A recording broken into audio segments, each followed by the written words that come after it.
দেশীয় পণ্য নিয়ে কাজ করছি, দেশীয় গামছা, পাট, কড়ি, লেদার, অনেক কিছু নিয়ে আমি কাজ করছি। কাঠ, মাটি, একটু একটু করে আগাচ্ছি, সবকিছু নিয়ে একটা কম্বিনেশনের মধ্যে রেখে দেশের প্রোডাক্ট দিয়ে হচ্ছে আমি একটু একটু করে ফরেন বেজ রাখছি, আবার দেশীয় একটা বেজ রাখছি, যার যেটা পছন্দ হয়। এখানে আছে মালা, ব্রেসলেট, কানের দুল, ক্লিপ করা হচ্ছে, চুলের সামনে যাব, খোপার কাটা, আর বিভিন্ন আইটেম, টিপ আছে, তারপর হচ্ছে চকার্স, মাটির কাজ, আমার মাটি খুব পছন্দ, এগুলো পোড়া মাটি দিয়ে করা, কেবলই স্টার্ট করা, এগুলো নতুন একদম। এগুলো হচ্ছে গামছা প্রিন্টের সাথে কাঠপুতি দিয়ে করা, রুদ্রাক্ষ দিয়ে করা। কাঠের উপর হচ্ছে এগুলো আমি পরে আছি, আমাদের নিজস্ব ডিজাইন, সবকিছু আমাদের নিজস্ব ডিজাইন। ইভেন আমার নিজের ডিজাইন থেকে হচ্ছে আমি নিজে এগুলো আগে মেক করি, তারপর কারিগর দিয়ে করি আর কি। সবকিছু মিলে দেখা গেছে পুঁতির, কাঠপুতিরও কিছু মালা আছে, এগুলো নতুন কালেকশন এনেছি সিম্পলের মধ্যে।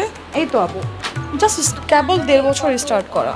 3 জন হচ্ছে, কারণ আমি মাত্র স্টার্ট করেছি তো 1.5 বছর হলো। ভবিষ্যৎ পরিকল্পনা তো অনেক বড়, আমার খুবই ইচ্ছা শাড়ি নিয়ে কাজ করার। আমি জুয়েলারিজ আইটেম নিয়ে কাজ করছি এখন, ভবিষ্যতে হচ্ছে আমি আগে দেখতে চাই কোন কাজগুলো মানুষ বেশি পছন্দ করে। আমার সব কাজই মোটামুটি আলহামদুলিল্লাহ যাচ্ছে, কিন্তু আমি চাই আমার আউটলেট হবে, আমার শাড়ির জুয়েলারিজ আইটেমের সাথে আমার আউটলেট হবে। দেখা যাক, ভবিষ্যৎ তো ভবিষ্যৎ, অনেক কিছুতে পরিকল্পনা করি আমরা।